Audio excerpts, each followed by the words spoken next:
Thank you, Your Excellency, the Chair of the Assembly. We take this opportunity to thank the United Nations Assembly to give us a chance to speak. 30 years ago, South Africa was born as a new nation, equal, united, and free from apartheid. We adopted a new constitution as the birth certificate of our new nation. Our first democratic elections brought the tyranny of apartheid to an end, a system that this General Assembly had declared to be a crime against humanity.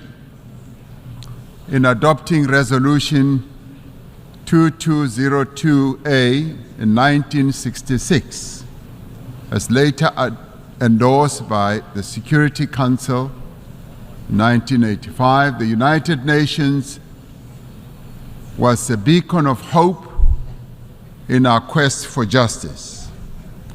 The great wave of solidarity of the peoples of the world, led by the United Nations, turned the tide against apartheid. Today, democracy flourishes in South Africa. We have a progressive constitution, an entrenched human rights culture, and strong institutions. We have laws to advance equality and programs to protect society's most marginalized and vulnerable.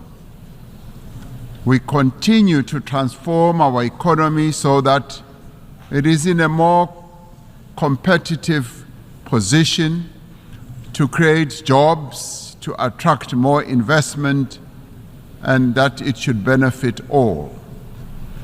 South Africa is a party to global treaties on human rights, gender equality, children's rights, refugee protection, and environmental protection.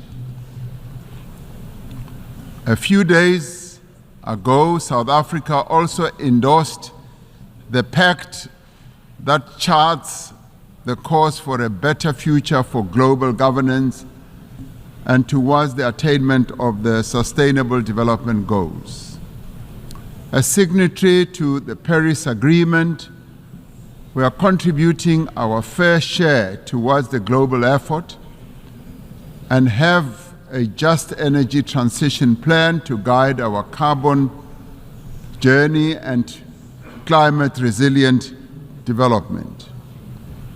Through the African Union, we are working to advance Agenda 2063. We're involved in mediation and conflict resolution across our continent and actively contribute to peacekeeping missions. Our political culture has evolved and it continues to mature. We have just held our 7th free and fair general elections since our democracy, paving the way for the formation of the Government of National Unity.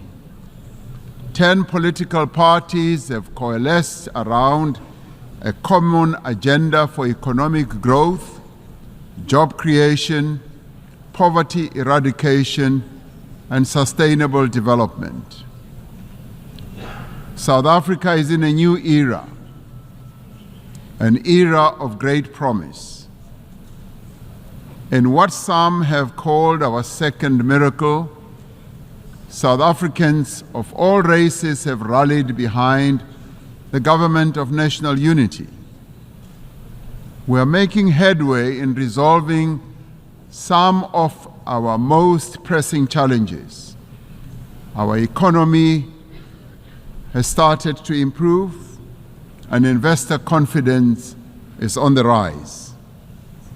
Our country's prospects look bright, and we look to the future with great hope. The South African story bears witness to the enduring role of the United Nations in global matters.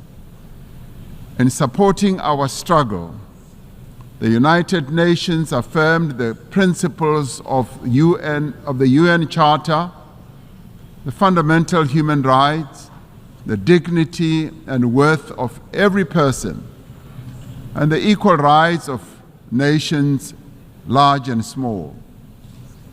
It affirmed the aspiration contained in the Universal Declaration of Rights that we should strive for a world free of barbarous acts that outrage the conscience of humankind. Genocide was declared to be a stain on the conscience of the world, and the world community took a stand against genocide. Apartheid was declared a crime against humanity and a stain on the conscience of the world. The United Nations took a stand against apartheid. These were seen as crimes against humanity then, and they continue to be crimes against humanity now. It has been 11 months since the Hamas attack that killed 1,200 people and where hostages were taken. As South Africa, we have condemned this attack. In response, Israel embarked on an act of collective punishment in its assault on the people of Gaza. The torment of the people of Gaza continues unabated. More than 41,000 Palestinians have been killed. Homes, hospitals, churches, mosques, and schools lie destroyed. Famine and disease stalk the streets of Gaza. This cannot but shock our collective humanity. The violence the Palestinian people are being subjected to is a grim continuation of more than half a century of apartheid that has been perpetrated against Palestinians by Israel. We South Africans know what apartheid looks like. We lived through apartheid. We suffered and died under apartheid. We will not remain silent and watch as apartheid is perpetrated against others.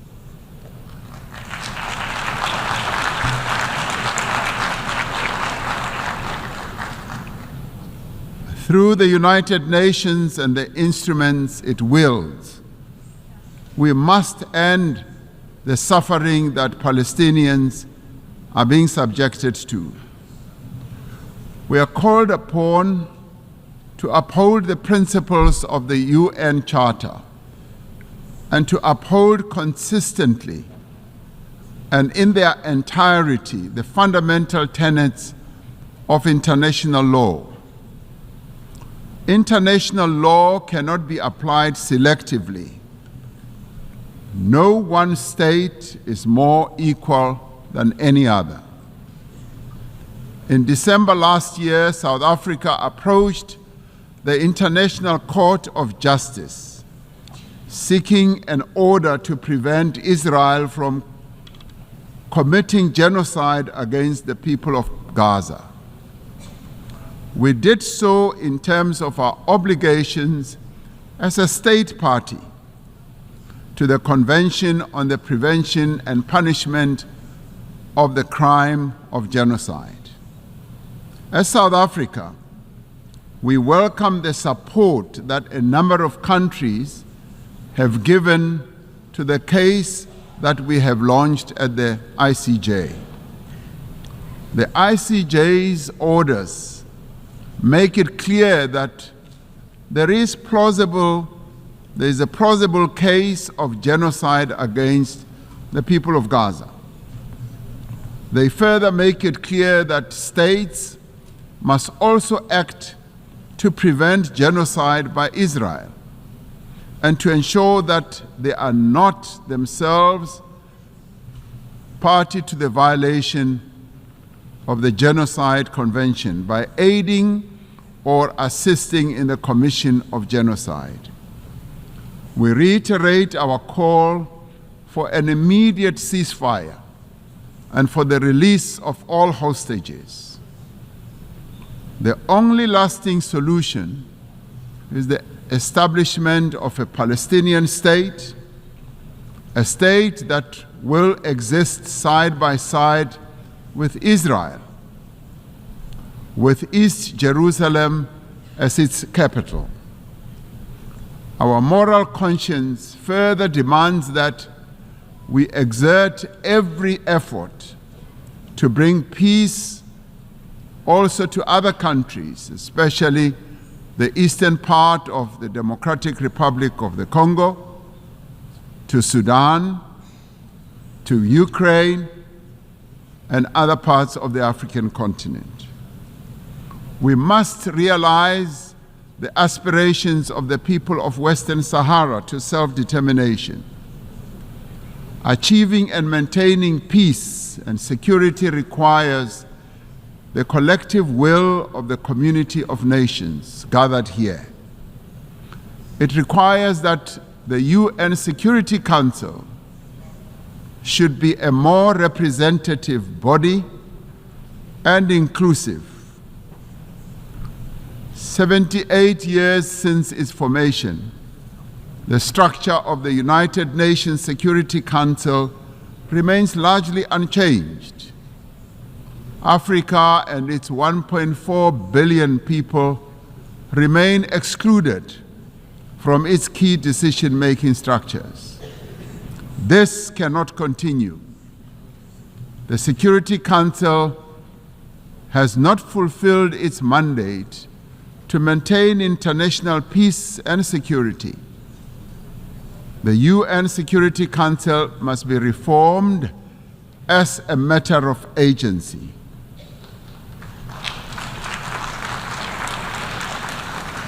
We would like to see the Security Council being more inclusive so that the voices of all nations can be heard and be considered.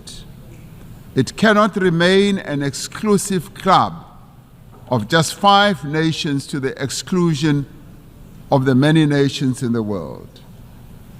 Africa stands ready to play its role in building a safer global order by participating in the work of the UN Security Council on the basis of respect and acceptance.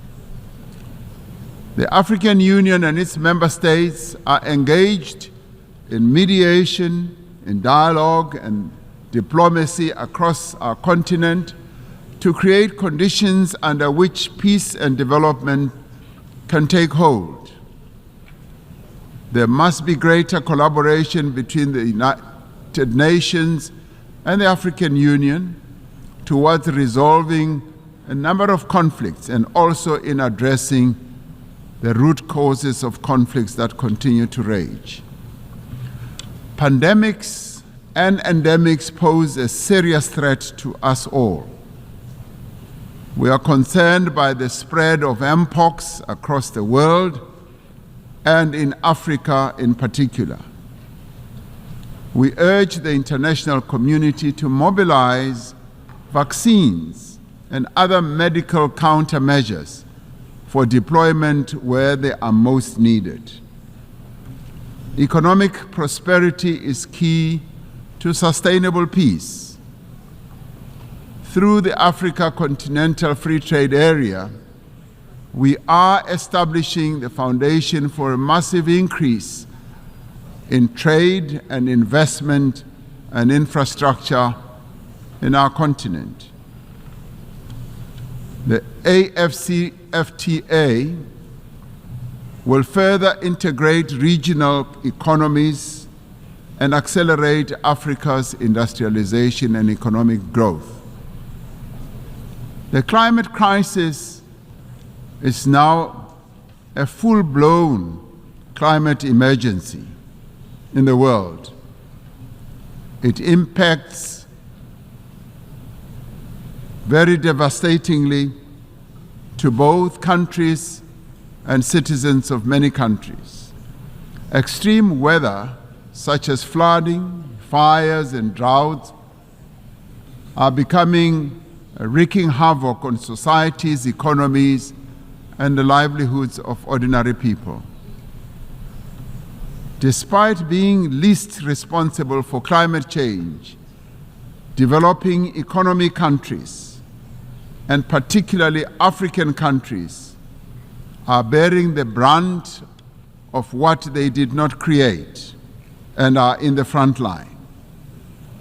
As South Africa, we remain committed to contributing our fair share to reduce global emissions, guided by the principle of common but differentiated responsibilities and respective capabilities. We have adaptation and mitigation programs and policies in place and have passed a climate change law to further support our emissions reduction targets. It is essential that climate actions do not deepen global inequality or stifle the developmental aspirations of the Global South. The industrialized nations are not honoring their climate commitments, and we repeat the call for predictable and sustainable financing for climate action. We must operationalize the agreed-upon climate financing and capacity building instruments to advance mitigation and adaptation. Pursuing sustainable development necessitates that those with greater means should support those who lack them.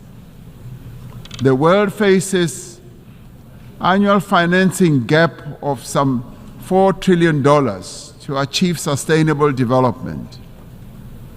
We call on better resourced countries to scale up their levels of support to developing economy countries. Debt is the millstone around the neck of many developing economy countries, stifling their potential and development. Debt servicing is robbing a number of countries of much-needed funds to support health, education, and social spending.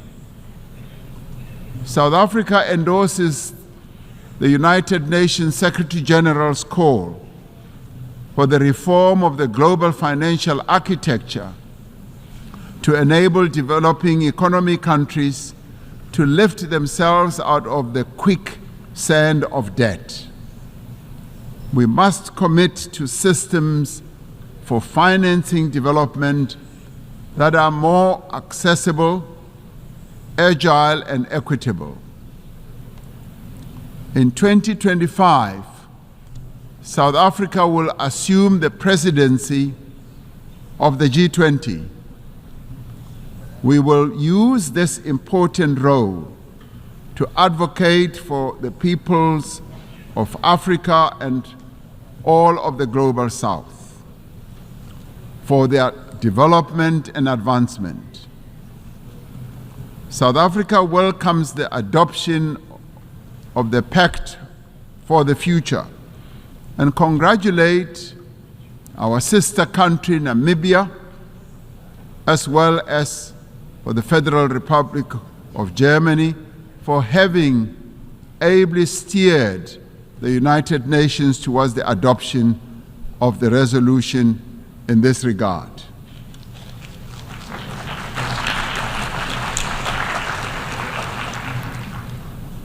This Pact of the Future is a platform for us to focus on those actions we need to take together to build a world in which the equal worth of every person and the equal worth of every country is recognized and valued. We particularly welcome the commitments to place poverty eradication at the center of all our efforts, and for the Sustainable Development Goals financing gap in developing countries to be closed. The disparities in wealth and development within and between countries is simply unjust and unsustainable. We must continue to strive for equal treatment, for equal opportunity and advancement for all individuals and all nations. The Pact for the Future must reinvigorate international solidarity, like veins that carry sustenance to every part of the body. Solidarity is the lifeblood of human progress. It binds us together to nourish the greater good. It is achieving the greater good for the common good to which we all strive. Through dialogue, through respect for the rule of law, through the advancement of human rights, through cooperation and solidarity, we can and we will be able to achieve a better world for all the peoples of the world. I thank you.